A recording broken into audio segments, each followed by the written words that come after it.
박병창 부장님 나오셨을 때 배터리 얘기해 주신 거 있거든요. 하고. 2차전지 얘기. 예, 그거 화면 준비된 대로 한번 들어보고 지금 상황 어떻게 바뀌었는지 살펴보겠습니다. 이 들어간 종목이 이제 뭐 K 배터리라고 불리는 그러니까 화학 배터리 이런 쪽에 대한 기대감이 굉장히 컸고 실제로 이제 뭐 이제 실적을 보면 그러니까 엔솔도 사실은 주가로 보면 사실은 조금 실망스럽죠. 최고 한 60만 원 가까이 했지만 어제 보면 한 40만 원 뭐 그 2차 전지 배터리 어떻게 보세요? LG에너솔루션은 지금 40만 원 초반이 적정가입니다. 적정가. 다 그때 말 올랐을 때도요. 그때 거래했던 기관들도 자기네는 어차피 인덱스 때문에 샀지만 이거 40만 원이 떨어질 거야. 알고서 다 산 거예요. 40만 원 초반까지는 대부분 생각을 했던 부분이고요. 근데 여기서 아마 더 떨어지지 않지 않습니까? 여기를 이제 적정 수준으로 보고 있는 건데 2차 전지의 성장을 누구도 의심하지 않아요. 왜냐? 전기차가 2025년, 2030년 되면 이제 다 돌아다닐 텐데 이제 내용이 잘 안 맞는다고 하는데 BYD는 아예 안 맞는다고 하지 않습니까? 그렇죠. 예, 그렇게 생각을 해보면 전부 다 이제 전기차를 할 건데 그러면 당연히 2차 전지의 성장성은 의심할 여지가 없지 않습니까? 다만 아까 말씀드린 대로 S커브의 이론에 의해서 너무 빨리 온 거예요. 빨리 왔는데 자 이제 지금 원재료 또 지금 뭐 인플레이션 발생이 됐고 그리고 인건비도 오르고 여러 것들이 지금 비용은 늘어나는데 주가만 올라가고 있는 거죠. 이익은 그만큼 못 따라오고. 이런 현상이 벌어지기 때문에 주춤한 것이다라고 저는 생각을 합니다. 그리고 나서 이 기간을 지나고 나서 다시 상승하지 않을까라고 저는 2차 전지 쪽은 그렇게 보고 있습니다. 네, 부장님께서 말씀해 주신 게 5월 달이네요. 5월 달이. 네. 5월 4일 방송분이라고 저희 원고에 써 있는데 지금 상황은 어떻습니까, 당시에? 뭐 거의 비슷한데 그때보다 조금 더 좋아진 것 같아요. 네. 그때는 한참 내려갔을 때이고요. 근데 지금은 다시 이번에 인프레 감축법 생기면서 전기차 얘기가 다시 이슈가 됐었고요. 그러면서 2차 전지에 대해서 다시 시장에서 부각이 되고 있는 그런 상황이고. 그리고 2차 전지 바라보면서 이제 두 가지 포인트를 봐야 될 것 같아요. 하나는 전기차 침투율. 전기차 침투율을 보면은 중국이 가장 높고 유럽이고 미국은 아직 낮고요. 우리나라도 사실 아직 낮은 편이고. 그렇게 보면은 전기차 침투율이 높아진다는 얘기는 전기차가 훨씬 더 많아진다는 거고 그와 함께 연동하면서 2차 전지가 더 많이 필요한 것이고 배터리가 필요한 것이고 그렇기 때문에 성장할 수밖에 없는 산업이다. 이게 첫 번째이고요. 두 번째는 이번에 인프라 감축법 생기면서 전기차의 지원금 요게 지금 논란이 되고 있지 않습니까? 그러면서 또 한 가지는 중국의 뭐 원재료나 중국의 부품 쓰면 안 된다. 계속 지금 그러고 있는 거잖아요. 그래서 이제 문제가 좀 생긴 거예요. 그것 때문에 현대 좀 떨어지고 뭐 그렇긴 했지만 전반적으로 보면은 우리나라는 아직까지는 중국 들어가지고 얼마나 많이 팔았어요. 중국은 자기네들 CATL 거 쓰는 거잖아요. 그러니까 우리나라는 유럽이 많았거든요. 그러니까 요번에 미국에 이런 상황이 됐지만 지금 현대차에서 바삐 공장을 6개월 단축해서 빨리 완공시키겠다 이렇게 표현을 하고 있는 거지 않습니까? 그러니까 거기는 빨리빨리 진행을 하고 유럽과 내수해서 빨리 많이 팔아야겠죠. 그렇게 진행을 좀 해야 된다고 생각을 하고 있고요. 전기차 배터리 부분은 반도체보다는 훨씬 더 좋을 거라고 생각하는 이유가 성장성도 성장성이지만 요번에 미중 갈등에 의해서 우리가 피해를 볼 산업을 가만히 생각해 보면은 우리가 중국에 많이 팔아서 중국이 그것을 보복에 의해서 만약에 수입 금지라든지 어떤 다른 영향을 줬을 때 우리가 그 수출이 줄어드는 거 이게 가장 피해잖아요. 이게 지금 굉장히 신경을 많이 쓰는 부분이에요. 섹터에서는. 그런데 2차 전지는 CATL이 더 많이 팔잖아요. 우리 중국에 이렇게 많이 파는 게 아니에요. 지금 테슬라는 CATL하고 파나소닉이 거의 다 하고 있지 않습니까? 그러니까 우리는 거기 진입을 하지 못하고 있는 상황인데 미중 갈등이 생겨. 그래서 우리한테 기회가 생길 수 있는 그런 지금 기회가 생겼던 거예요. 그렇기 때문에 2차 전지는 반도체에 비해서 요번에 미중 갈등의 수혜가 될 수 있다라는 부분들을 생각해 볼 수 있겠고요. 그리고 하나만 더 말씀을 드리면 우리가 그 테슬라양 4680 배터리, 원통 배터리 맨날 얘기하잖아요. 근데 실제로 4680 표준의 원통형 배터리가 만들어서 테슬라에 막 납품하고 있는 회사들이 우리나라에 지금 없어요. 지금 다 테스트하고 이제 만들어서 앞으로 가겠다라는 거예요. 그런 과정 속에서 우리의 주가와 그리고 향후의 이익단이 지금 요만큼 늘어나면서 이만큼 있다라는 거는 실제로 전기차 침투율이 굉장히 높아지고 납품하는 그런 시기가 되면은 어마어마하게 그 시장은 커질 수 있고 기회가 될 수 있다라는 거죠. 그런 의미에서 본다면 지금 현재 상황에서는 배터리 부분이 가장 큰 기회가 될 수 있다는 부분이고요. 저는 배터리 하나로 보지 않고 사실은 어떻게 보냐면요. 다음의 대세가 뭐냐? 우리 대세 시장 섹터를 봤을 때 그냥 차라고 얘기하는 사람이 많은데 저는 미래차라고 표현을 많이 쓰거든요. 네. 그러니까 미래차라고 하면 전기차가 들어가 있고 자율주행이 들어가 있고 전자부품이 들어가 있고 그렇잖아요.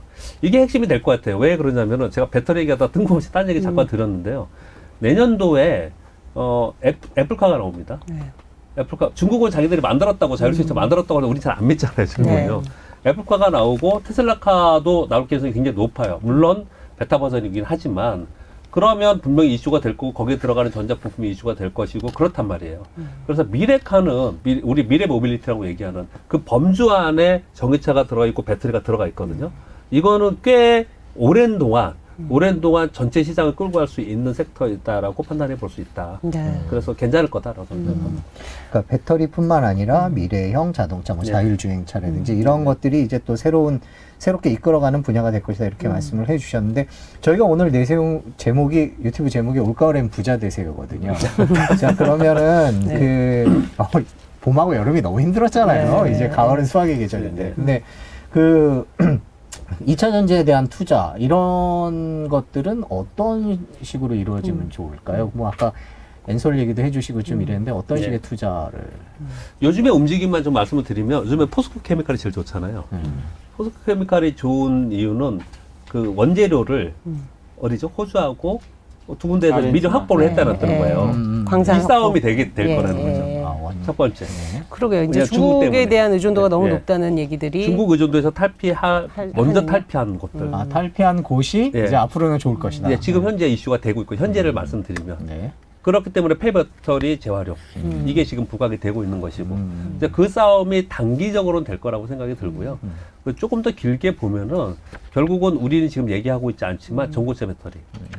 전고체 배터리 요즘에 얘기 별로 안 하잖아요. 사실 전고체 배터리 나오면은 나머지들은 다 말 그냥 쑥 들어가지 않을까요? 그런 생각이 많이 들고요. 그래서 우리가 반도체도 고사양의 뭐 선단형 뭐 이런 것들 얘기를 많이 하지 않습니까? 그렇듯이 배터리도 분명히 발전을 계속 하고 있을 거란 말이에요. 거기에 추종하는 기업들이 굉장히 좋아지겠죠.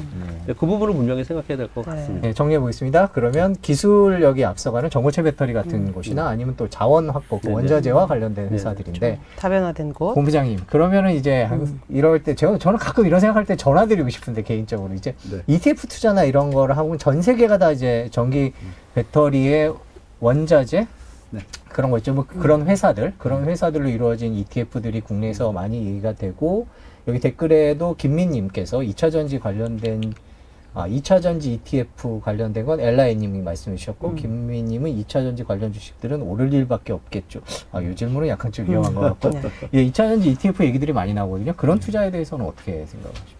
저도 상당히 많이 들고 있죠. 근데 이제 대표적으로 들고 있기 때문에 제가 종목 얘기를 할 수는 없고요. 하실 수가 없죠. 근데 이제 미국에 상장되어 있는 ETF들이 있어요.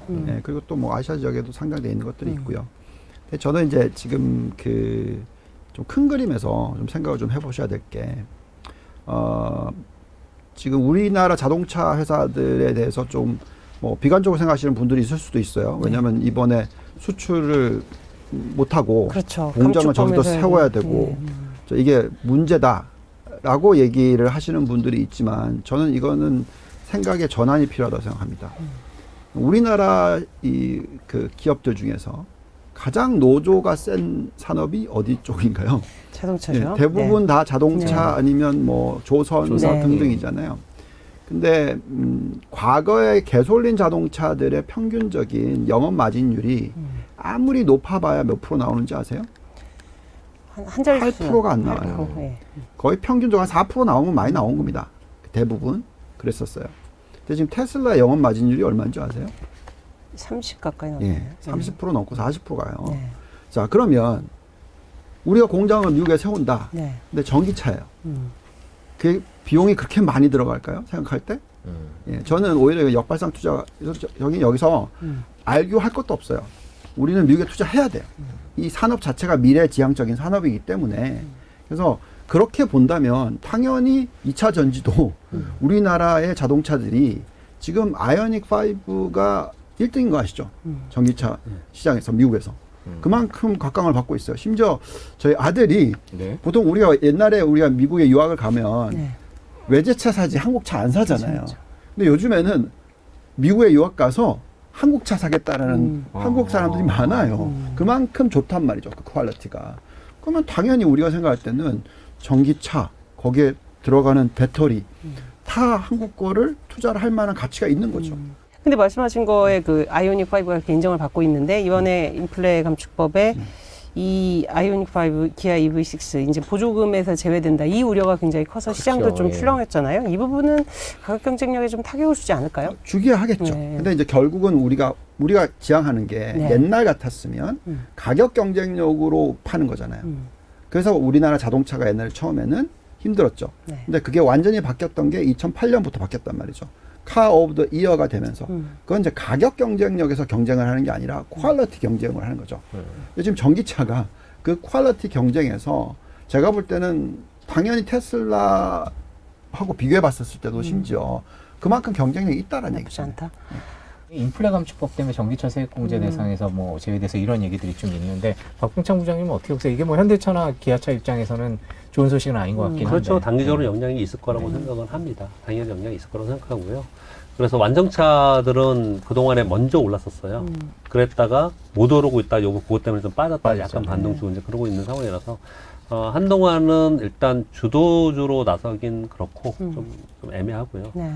그 사이에서 뭐 특별히 빠지도 않으면서 이 상태에 있지 않을까 이렇게 생각 좀 하거든요. 근데 질문은 이제 2차 전지 질문을 주셨잖아요. 네. 그런데 지금 테슬라를 바라보면서 저는 테슬라를 좋게 보는 사람 중에 한 명인데 네. 테슬라의 나중 이제 리스크는 포드나 GM이나 아니면 뭐 독일의 메이커들이 정말 엄청나게 좋은 전기차를 만들어서 싸게. 네. 그러면은 이제 경쟁이 심화되기 때문에 그게 리스크가 되잖아요. 네.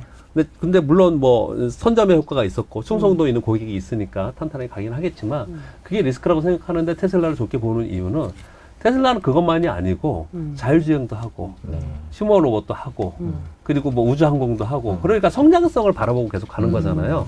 그렇기 때문에 이제 테슬라를 좋게 보는데 제가 또 딴 얘기를 좀 했습니다. 근데 지금 제가 왜 여기를 꺼냈냐면은 포드나 이런 데에서 지금 엄청나게 좋은 그 전기차를 분명히 만들어낼 거예요. 우리나라처럼. 네.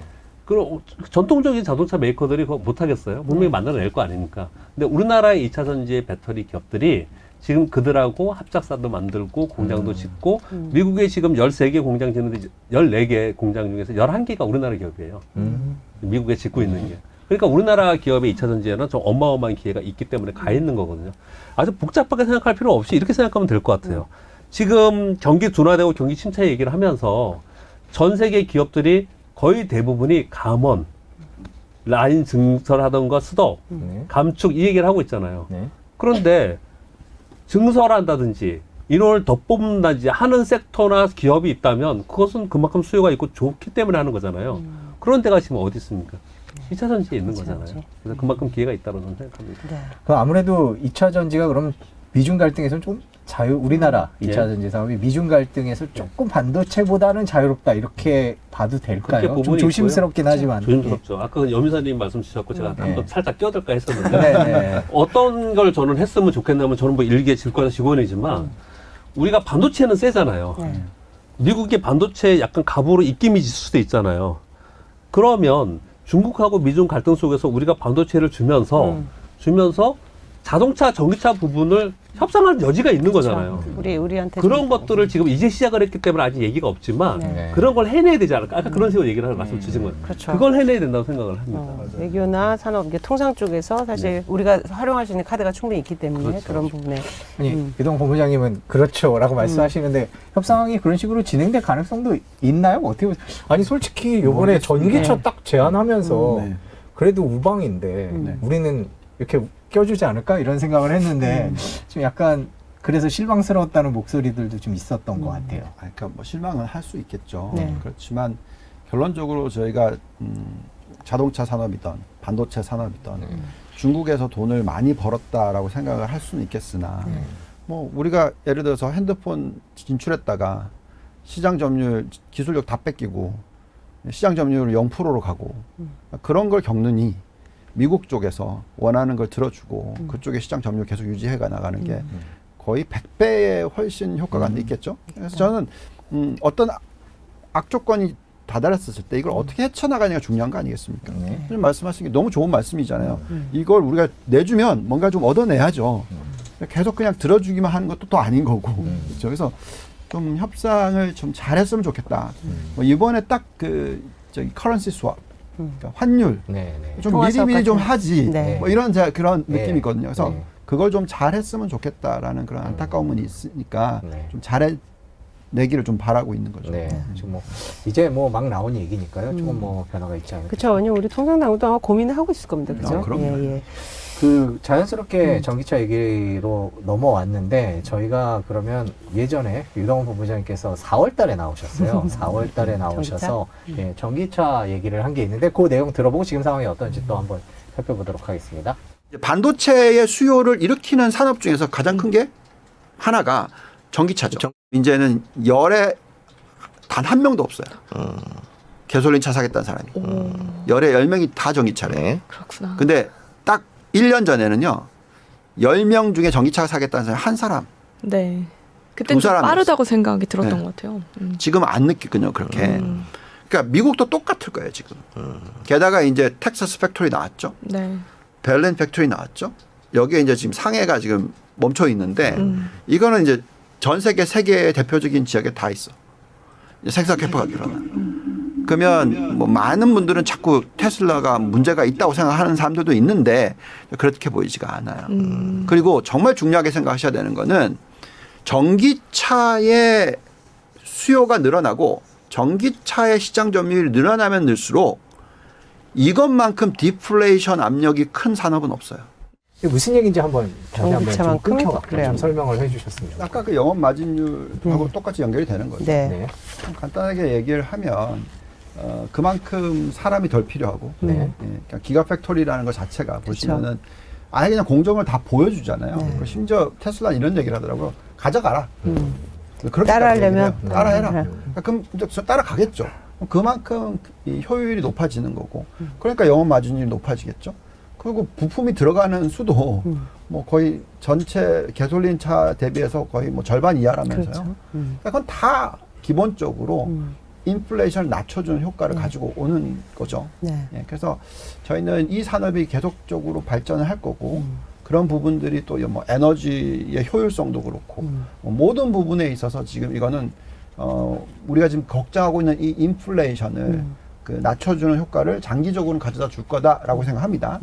근데 단기적으로는 지금 워낙 뭐 지금 전력 소비가 뭐 높아지고 있고 뭐 여러 가지 부분들이 이슈가 있다 보니까 테슬라는 이걸 만끽하고 있는 거죠. 그냥 오히려 차값을 올려버리면서 가격을 올려버리고 그렇게 하는 거기 때문에 인플레이션 압력을 주고 있지만 전체적인 산업 구조로 보면은 당연히 인플레이션을 낮춰주는 효과를 가지고 오는 산업이죠. 전기차 투자는 어떻게 하면 좋을까요? 테슬라 사시고 한국 차 사시면 될 것 같은데요. 저는. 미국과 테슬라와 한국 전기차를. 물론 중국도 살 수 있는데 뭐. 이거가 문제죠. 염 이사님은 현대차에 대해서는 어떻게 보세요? 현대차 사실 뭐 우리나라 굉장히 주들 많은데. 그러니까 너무 좀 현대차도 평가 절하받는 것 같아요. 그냥 주가만 봐도 뭐 지금 PER도 7배, 뭐 기아가 5배니까 아예 뭐 아무런 뭐 기대도 안 하는 것 같고 주가 보면은 누구도 기대를 안 하는 것 같아요. 거기다 또 아까 이제 그 미국 인플레 감축법의 또 피해 주 중에 하나죠. 어떻게 보면 이번에 사실 바이든 대통령이 그렇게 칭찬을 했는데 아니 그렇게 투자를 한다고 얘기를 했는데 칭찬을 했는데 그래서 오늘 뉴스 보니까 뭐 FTA 제소한다 그러더라고요. 한국 정부에서. 근데 어쨌든 뭐 연말까지는 협상 여지 있다고 하니까 근데 이제 결국에 현대차도 좀 급했던지 좀 생산 빨리 하겠다라는 그런 이제 뉘앙스로 발표를 했는데 그렇다고 뭐 전기차 생산 라인을 뭐 급조할 수는 없잖아요. 미국에 스케줄이 있기 때문에. 그래서 어쨌든 이제 2년 정도의 공백은 있고 그렇지만 이제 제네시스 GV70 전기차가 이제 미국에 생산은 되거든요. 이제 그걸로 좀 해야 되고 약간 이거는 제가 미국 이번에 인플레 감축법 이게 들어가는지 진짜 잘 모르겠는데 확인해 봐야 될 것 같은데 어쨌든 미국에 조립하라는 얘기예요. 조립을 미국에서 한 차는 인정해주겠다. 그럼 우리나라 울산 공장에서 아이오닉5 반조립 형태로 만들어가지고 일단 보내는 거죠. 공장 쪽으로. 약간 공장 개조가 들어가야 될 것 같은데 그런 식으로 하게 되면 보조금 받을 수는 있을 것 같아요. 왜냐하면 반조립 상태에서 완전 조립은 미국 공장에서 하면 되거든요. 거기에 미국의 조지아나 엘라바마 공장이 또 있기 때문에 근데 그거를 약간 이제 개조하는 작업은 필요하겠지만 그런 식의 방법도 저는 있다고는 생각을 해요. 그래서 어쨌든 현대차가 좀 정부랑 협의를 해가지고 어쨌든 보조금이 그게 적다고는 할 수는 없어요. 왜냐하면 그게 꽤 차이가 되기 때문에 그래서 전기차 살 때 보조금 안 주면 다른 차 선택할 수도 있거든요. 소비자들 한 2년 정도는. 액수가 꽤 되니까요. 그래서 그런 식의 좀 뭔가 이건 현대차 협상력이 좀 달린 것 같아요. 그래서 그렇게 좀 했으면 좋겠고 그러나 이제 그거는 어쨌든 이제 단기적인 좀 악재가 되겠지만 큰 그림상에서 저는 현대기아를 굉장히 좀 긍정적으로 계속 좀 보고 있는 이유 중에 하나가 어쨌든 경쟁력이 계속 올라가요. 그 욕먹던 제너시스도 이제 미국에서 물론 이제 우주 사건이 있었죠. 타이론 우주. 네. 그 이제 차가 전복이 됐는데 살아났어요. 근데 대단한 거죠, 사실 그것도. 근데 어쨌든 제너시스를 알리는 계기가 됐고 예전에 제너시스는 독립 브랜드로 이제 나오려고 했죠, 렉서스처럼. 근데 거기 딜러들이 엄청 반발을 해가지고 이게 독립 딜러가 말이 되냐? 현대차랑 같이 해야지. 그래서 결국 못 하다가 이제는 지금 일부 주에서는 제너시스만 파는 거예요. 딜러들이. 그 정도로 위상이 올라간 것 같아요.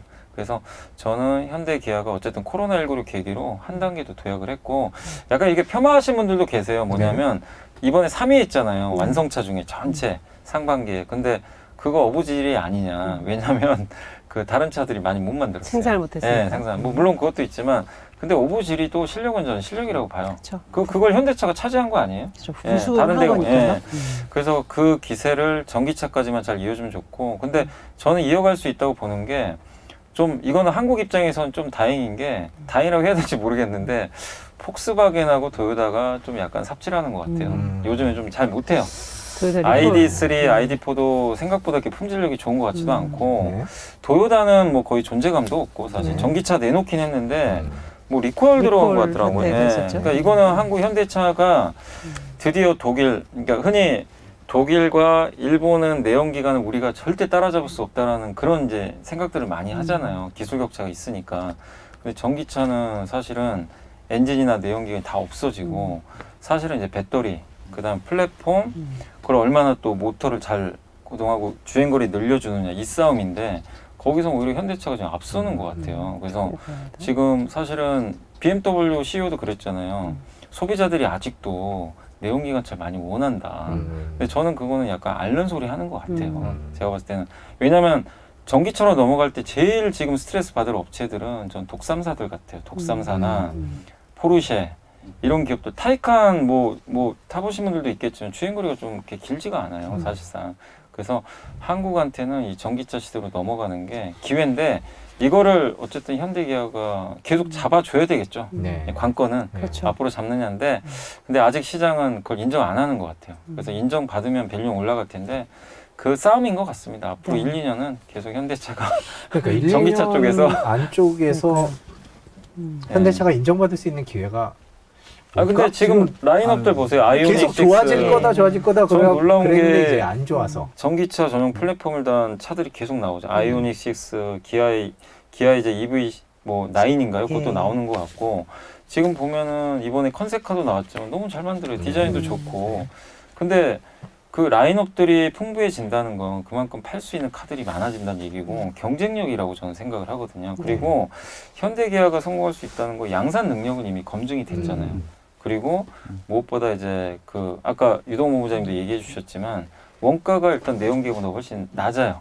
일단 원가 싸움에서도 훨씬 유리하기 때문에 저는 어쨌든 현대기아가 좀 성공할 수 있다에 좀 한 표를 좀 드리고 싶다. 제가 부정적으로 답변하려고 했더니 본부장님께서도 아니라고. 다만 시장이 지금은 어쨌든 반신반의해요.